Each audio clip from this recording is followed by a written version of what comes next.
Hello YouTube and welcome to my channel. Today we're going to look at a Stark solid-state power supply. The model number is a PS-508.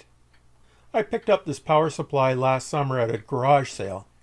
I just couldn't pass it up. It's antique looking like me, and I got it for about $5, so it was a pretty good deal.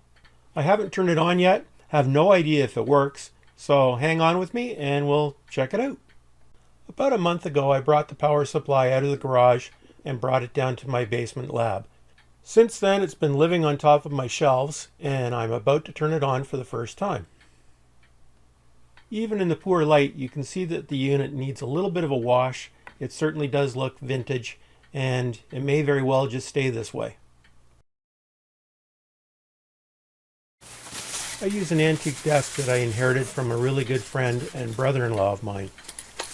Here we can see the unit ready for disassembly.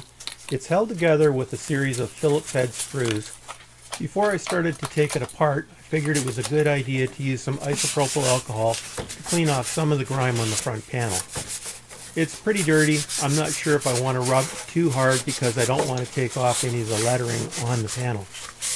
After the majority of the grime was off, it was time to start the disassembly.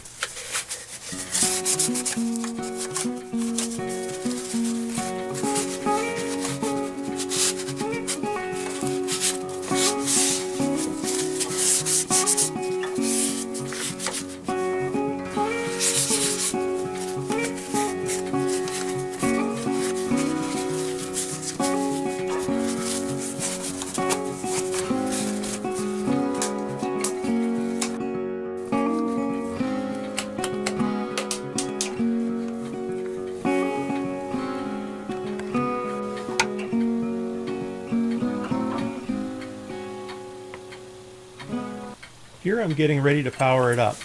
As you can see, I've got my little Fluke 27 multimeter set up ready to measure the voltage coming out of it. And for a change, it looks like I'm going to have some good luck. I fire up the power button and it comes on. Indicator's on, voltage is there, and it's relatively accurate on the meter. I go over the different switches and adjust the different voltages to test it out.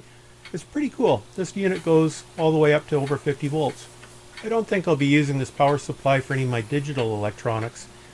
The lowest voltage is about 7 3/4 volts with the maximum voltage of 55.5 volts. Sometimes you need a power supply that has a little more current or a little more voltage. This one's not too bad. It goes up to 55 volts, which is more than I would need. It also has about 1 amp of current, which is probably more than sufficient for what I'm going to use it for.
After I got the screws out, it was time to wiggle out the chassis from inside this case.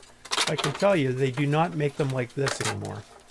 This is quite a heavy power supply, mostly because of the case and the inside transformer. And it's really well made, all steel. You just don't see this kind of quality anymore.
It was a fun teardown. I think I'll still be using my DC power supply that I built back in 2017. That supply has 3.3 volts for my Arduino and ESP projects. It has 5 volts for regular TTL, and it has an adjustable range from about 1.2 to almost 24 volts DC.